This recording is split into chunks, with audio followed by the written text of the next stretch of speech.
In this last video, we'll talk about question number 10 and how to deal with problems that have multiple fractions all happening at the same time. There are definitely different ways that you can approach these multi-fraction questions. You can do it as two separate problems and then just combine your two separate answers by multiplying or dividing at the end. Or you can try to deal with all of the individual parentheses and negative exponents at the beginning and then multiply once you've kind of thought of it as one gigantic problem. So it's kind of up to you. The key is just making sure that whatever rules you're using makes sense to you and that you understand why you're doing it. So I'll start with letter A, and I'm going to do it really kind of generally as one gigantic problem instead of as two separate fractions. And hopefully you'll see why in a second. If this is not the way it's intuitive to you, do it whichever way you want. It's totally fine. As I've done in all of the examples up to this point, my first goal is to get rid of parentheses. So that's what I'm going to do first, is I'm going to get rid of parentheses. If I think about the first set of parentheses, I have x to the fourth and y, but y needs an exponent, so I'll make a little power of 1 there to make sure I've got it. And now I'll multiply the outside exponents times the inside exponents. So x is to the power of 4 times 2, which is 8. Y is to the power of 1 times 2, which is 2. On the bottom, no parentheses, therefore no changes. I'll just put y to the power of 1, so that way I can see an exponent there. In the second problem, I'm going to do the same thing. So y to the power of 5 times negative 1 is negative 5. On the bottom, no parentheses, so no changing. X to the negative 2, y to the negative 6 stays as it is. Now this is where I'm going to make an executive decision. There's no reason why these two fractions need to be separated because x is multiplying on the top times y, which is multiplying the y to the negative 5th on the top. It doesn't need to be two separate fractions if everything is just a multiplication anyway. So I'm going to hybridize this. Hybridize just means I'm going to merge it together so that all of these individual terms can just join in as one gigantic fraction instead of two separate ones. As long as you're multiplying everything and it's the same operation all across the board, you can call it one big multiplication and not two separate small ones. So same as always, I'm going to do the flipping. If it's negative, keep it where it is. If it's positive thing. So x to the power of 8 has a positive exponent, stays where it is. Cross that out. Y to the power of 2 stays where it is because its exponent is positive. Cross that out. Y to the negative 5th is going to flip because it's an exponent of, its exponent is positive, or a negative. Woo, just losing my words. Y to the negative 5th is going to move because its exponent is negative. That'll do it. So y to the 5th on the bottom. Apparently easier to write than it is to say. On the bottom, I have x to the negative 3. That's going to move because its exponent is negative. So x to the power of positive 3 now on top.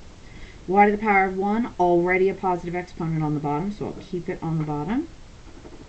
X to the negative 2 is negative exponent, so flip it to the top.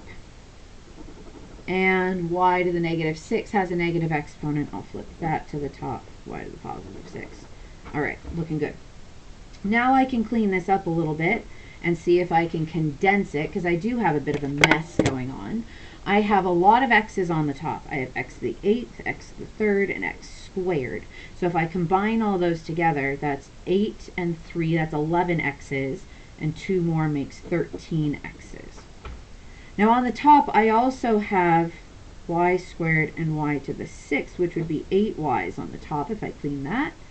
On the bottom, I have y to the 5th and another y, which is a total of y to the 6th, which looks pretty good, but I still could clean up a little bit more. I have y to the 8th on top, y to the 6th on the bottom.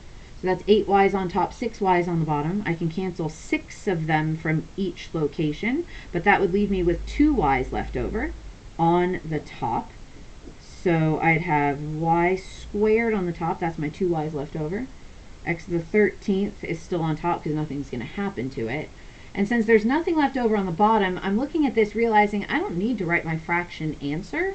I could just write my answer as x to the 13 y squared because the denominator is just going to be 1 and dividing by 1 is insignificant. So we don't actually have to show that. We can just call it x to the 13th y squared and call it a day. So hopefully that made sense. It was pretty much the same thing I always did. I just had to merge the two fractions together instead of dealing with it as two individual problems. Letter B, you can actually do the same way. I'll do this as my last example. It's just important to note in letter B that it's a division problem, which right now does not lend itself super nicely to the merging idea, because we'd be merging two incompatible things. All of the things on the top of the first fraction are multiplying, so it doesn't make sense to merge them with the top of this second fraction, because the merge is not a multiplication. We don't have compatible operations across the top. We have multiplying here, but then dividing, that's not compatible.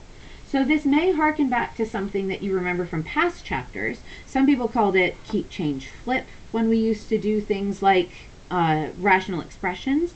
But it is important to note that whenever you have a division sign, that keep, change, flip idea refers to the idea that you would keep the first fraction completely unchanged. You would change the division sign to a multiplication, and then you could flip the entire second fraction so that it becomes a compatible operation. And if you're wondering what that would look like here, we would keep everything from the first fraction exactly the way it was. So I am just copying, even though I know I could clean it up. I just don't want to do too many things at once. So I'm going to keep the first fraction. I'm going to change the division to a multiply. Now it's at least a compatible operation with all the other multiplication that's going on in this problem. And then I'm going to flip everything in the second fraction. Now here's where the word flip gets dangerous. The reason I am flipping is to take care of this multiplication, because I want to change the division to a multiplication. I am not flipping because I'm in exponent mode yet. I haven't even gotten close to thinking about exponents. So when I say flip, we are literally rewriting the bottom of the fraction as the new top and the top of the new fraction as the bottom. We're not changing any of the actual values. So even though you might be looking at this going, but Herbert, you made a flip. Doesn't this x become positive too? It doesn't. Because the purpose of the flip was not to take care of the negative exponent. The purpose of the flip was to reciprocate the fraction. And the reciprocating just means that the top goes to the bottom and the bottom goes to the top. It doesn't change any of the actual values. It was a whole separate thing. It's confusing, I know. So I don't want to make that too ridiculous a problem to have to do. I'm not going to fixate on this. I just want to make sure that you at least see why I've done it. Now let's try to do it like we did letter A though. In other words, let's just try to combine this all together, because now it's multiplication, so you can really think of it as one big fraction. And let's just do each individual thing. For example, 4 is to the power of positive 1, so that's a positive power. Keep the 4 to the point on top. X to the power of 2, already positive, stays to the top. Y to the negative 3, negative, flip to the bottom. So done, done, done. 28 is to the power of positive 1 as its own individual power, so 28 to the power of 1 stays. X to the negative 2 will flip. Y to the power of 5 will stay. 6 on the bottom is 6 to the power of 1, that will stay. X to the power of 4 on the bottom, positive power, stay. 14 to the power of 1 on the bottom is still 14 to the power of 1, stay. X to the power of 1, positive, stay. And Y to the power of 1 is positive, stay. So, quite a mess, but at least it's a mess that looks like stuff we can deal with. For example, let's go with like terms if we can. X squared, those are going to cancel out. Clean that up right off the bat. What else do we have? Let's see, y to the 5th could cancel with other y's. I have y to the 5th on the top, y cubed on the bottom, y on the bottom. I can start to clean up those y's a little bit. I'd have y to the 5th on top, and then 4 y's total on the bottom. Y to the 4th, so done, done, done. I can clean it up more. Some people like to clean up everything in one step. Some people like to do smaller steps at a time. I prefer smaller steps at a time. It's just to keep myself organized. Let's see what else. X is on the bottom. I have x to the 4th, x to the 1. That could be x to the 5th on the bottom. Cancel, cancel. Now I have some numbers. Everything's to the power of 1, so I'm not going to worry too much about the numbers themselves with the powers. I'm just going to think about it. For example, I don't want to multiply 4 times 28. That sounds really big. But 28 and 14, that's reducible. 14 goes into 28 twice. So I can cancel and leave a 2 left over. And now I can simplify a little because 4 times 2, that's much nicer. 4 times 2 is 8 on the top. And all I had left on the bottom is 6. So I'm looking at this. This is actually much easier to clean up than that mess that I had before. And if you've been cleaning it up in different ways as you go, that's fine. But I have 8 and 6. That can reduce to a 4 and a 3. I have y to the 5th, y to the 4th. That leaves me 1y on the top. X to the 5th didn't have any like terms, so it'll stay on the bottom as x to the 5th. And that looks like it's my simplified, cleaned up answer. 4y on the top and 3x to the 5th on the bottom. It's not pretty.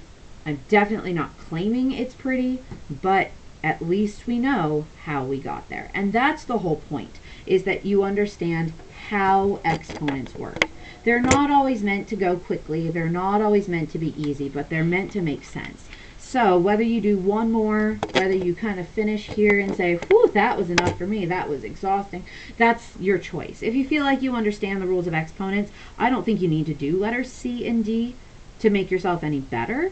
And personally, I don't foresee these type of questions coming up a lot. I don't think you're going to see questions like number 10 on a test or a quiz. So I'll leave it up to you and your discretion to decide if it's worth it to you to do more examples like this or not. I personally don't think it's worth it. So if you want to skip in favor of focusing on number 9 or in favor of just being done with this because you've spent enough time on it for today, I think that's fine. In general, as long as you understand why exponents flip, how to combine things, and how to reduce things, you're set, you're good to go for this lesson.